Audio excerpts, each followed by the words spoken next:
You are alone, but your body does not believe it. The room is quiet. Nothing moves.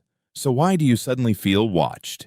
It can happen in the dark. It can happen in a hallway. It can happen when you are sitting with headphones on, and for no clear reason, your neck tightens and you look behind you. There is nobody there. But for 1 second, your body acted as if someone was. That is the strange part, not that you imagined a whole person, not that you saw a face, but that your nervous system seemed to react before you had proof. So what is your brain doing in that moment? The answer is not that you have a secret sixth sense, and it is not that your brain is broken. The better answer is this: your brain is built to notice attention, especially attention aimed at you. For a social animal, being watched matters. It can mean someone is listening to you. It can mean someone is judging you. It can mean someone is about to speak, help, follow, threaten, or choose you. So your brain treats eyes, faces, body direction, footsteps, shadows, and tiny changes in the room as important clues. Most of the time, this works quietly in the background. You do not have to think, that person is looking at me. You just feel it. But the same system that helps you notice real attention can also create false alarms. And false alarms are where the feeling gets uncanny. Scientists sometimes use the term felt presence for a related experience. Felt presence means the sense that someone is nearby, even when there is no clear sensory evidence. That term can sound clinical, but the basic idea is simple. It is the feeling of someone is here without a clear someone. A review by Joseph Barnby, Ben Alderson Day, and colleagues described felt presence across many different situations, from ordinary life to sleep paralysis, grief, extreme environments, neurological cases, and psychosis. That does not mean every eerie feeling is a disorder. It means the same kind of feeling can appear in many different ways, depending on the person, the moment, and the level of distress. In one general population study by Sana Brederu and colleagues, about 1.6% of people reported felt presence in the past month. That number should not be treated as the final answer for everyone, because studies define the experience in different ways. But it shows something important. This is not only a movie feeling. Real people report it, and science has been trying to understand why. To understand it, start with one idea. Your brain does not simply record reality like a camera. It predicts reality. This idea is often called predictive processing. That sounds complicated, but it means something familiar. Your brain is always making its best guess about what is happening, then checking that guess against the evidence coming in. It is a little like autocorrect for perception. When the signal is clear, autocorrect does not have to do much. In bright daylight, if there is a chair in the room, you see a chair. But when the signal is weak, the brain has to guess more. In darkness, in noise, in tiredness, in stress, or when something is just at the edge of your vision, the evidence gets blurry. And when evidence gets blurry, your brain leans more on prediction. That is when a coat on a chair can feel like a person. That is when a shape in the corner can feel like a face. That is when a quiet room can feel like it has attention inside it. The feeling is real, but the story your brain attaches to it may be wrong. One reason this happens is that your brain is extremely interested in faces, especially eyes. You can see this in a simple, everyday way. Look at a plug socket, a car front, a bag on a chair, or the pattern in a wall, and sometimes your brain sees a face where there is no face. This is called pareidolia. Pareidolia means seeing a meaningful pattern in something random or ordinary. When it is face pareidolia, your brain is treating a few simple shapes as if they might be eyes, a nose, and a mouth. It sounds silly until you realize how fast it happens. In a 2020 Nature Communication study, Susan Wardle and colleagues studied how the brain processes face-like objects. They found that illusory faces, the faces we see in objects, can activate face-selective visual areas. In plain English, the face system can join the mistake early. Your brain is not only saying, "That kind of looks like a face," after thinking about it, part of the visual system is already treating the pattern as face-like. That matters because faces are social, and social signals feel alive. A shadow is just a shadow, but a shadow that seems face-like becomes something else. It becomes a possible watcher. Now add darkness. In low light, your eyes get less detail, edges soften, colors fade. Peripheral vision, the side vision at the edge of what you're looking at, becomes more important but less precise. So your brain has to fill in more gaps. And it does not fill those gaps randomly. It fills them with things that matter to survival and social life. Bodies, faces, movement, attention. This is why the feeling often appears at night, in mirrors, in empty rooms, or when you are tired. Not because the night creates a watcher, but because the night gives your brain less evidence and more room to guess. The second piece is gaze. Gaze simply means where someone is looking. The human brain cares deeply about gaze because another person's eyes tell you what they are paying attention to. If someone looks at the door, you may look at the door. If someone looks at your hand, you become aware of your hand.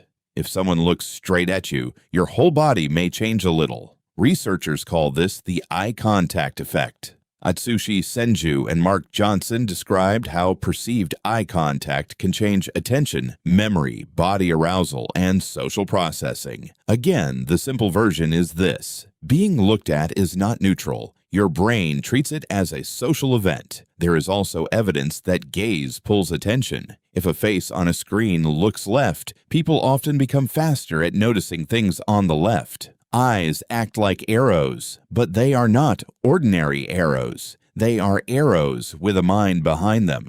That is why they feel powerful. One especially useful study comes from Isabel Marischal, Andrew Calder, and Colin Clifford. They found that when gaze direction is unclear, people have a bias toward thinking gaze is directed at them. In simple language, when your brain is not sure where someone is looking, it can lean toward "at me."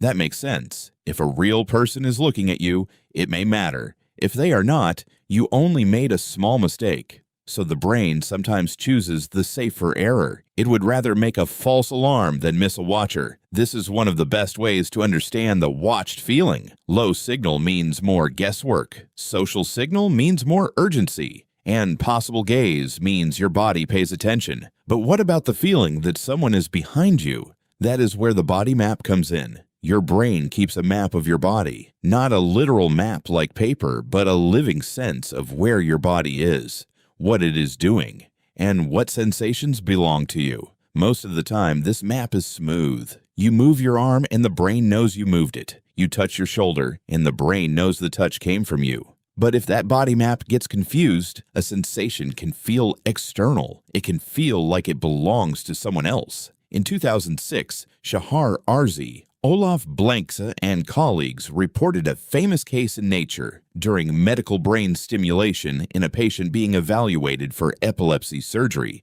Stimulation near the left temporoparietal junction produced the feeling of a shadow-like person nearby. The temporoparietal junction is a region around where the temple side of the brain meets areas that help combine body and space information. That name is long, but the role is easier to understand. It helps your brain connect me, my body, and where I am. When that system was disturbed, the patient felt a presence that seemed to shadow her body position. Years later, Blenka and colleagues also used a robotic setup to study this feeling in healthy participants. The setup created a strange mismatch. A person moved a robot with their hand, and another part of the robot touched their back. When the touch came with a delay, the brain could no longer match action and sensation cleanly. Some people reported the feeling that someone else was behind them. This is one of the clearest demonstrations of the idea. A presence can be built from a mismatch in the body's own signals, not a ghost, not a hidden person, a body prediction that got assigned to the outside world. And that is why the feeling can be so convincing. It does not always begin as a thought. It can begin as a body signal, a tight neck, a sudden alertness, a cold wave, a sense of space behind you becoming important. Then your mind tries to explain the signal, and the explanation may arrive as, Someone is there. This is where the amygdala often enters the conversation. The amygdala is a small brain structure involved in threat, emotion, and importance. People often call it the fear center, but that is too simple. It is not a tiny panic button. It is more like part of a priority system. It helps the brain decide what deserves attention right now. Eyes, sudden movement, uncertain shapes, and possible threat can all become priority signals. So when you feel watched, the brain may not be calmly asking, "Is there enough evidence?" It may be asking, "Should I check, just in case?" That just in case is powerful. It is why you turn around even when you know the room is probably empty. It is why the false alarm feels smarter than you. For 1 second, caution wins. And honestly, that is what caution is designed to do. A false alarm is annoying. A missed danger could be costly, so the brain is not built to be perfectly calm. It is built to be useful. Sometimes useful means wrong, but fast. Modern life gives this old system strange new inputs. You can sit alone in a bedroom with a black mirror-like phone screen beside you. You can walk under cameras, pass dark windows, hear neighbors through a wall, or wear headphones that cut the world in half. You can be alone and still surrounded by signs of possible observation. Screens watch your face. Doorbells record porches. Apps ask for camera access. Even when nobody is actually looking, modern spaces are full of symbols of being seen. Your social brain was not designed for that kind of quiet surveillance feeling. So sometimes the alarm fires in odd places. An empty room feels aware. A mirror feels too alive. A hallway feels like it has a person just outside the frame. And your brain starts building a story from scraps. There is one more important line to draw. A brief watched feeling in darkness, tiredness, mirrors, stress, or silence can be a normal false alarm. But if the feeling becomes constant, deeply distressing, or tied to a fixed belief that people are watching, tracking, or threatening you, that is different.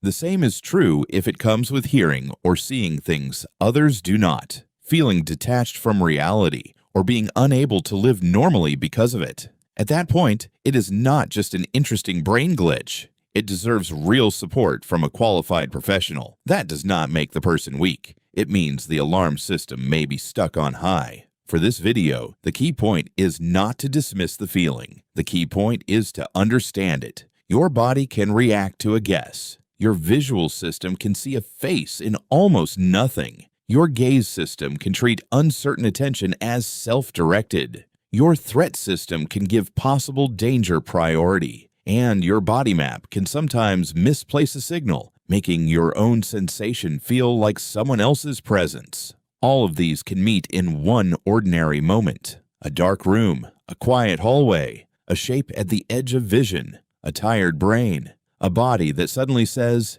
"Check behind you." So the next time you feel watched when no one is there, the strangest answer may also be the most human one. You are feeling a brain built to find other minds. Sometimes it finds them too early. Sometimes it finds them in shadows. Sometimes it finds them in silence. The weirdness is real, but the watcher is not proven. You were alone. Your body just needed one more second to believe it.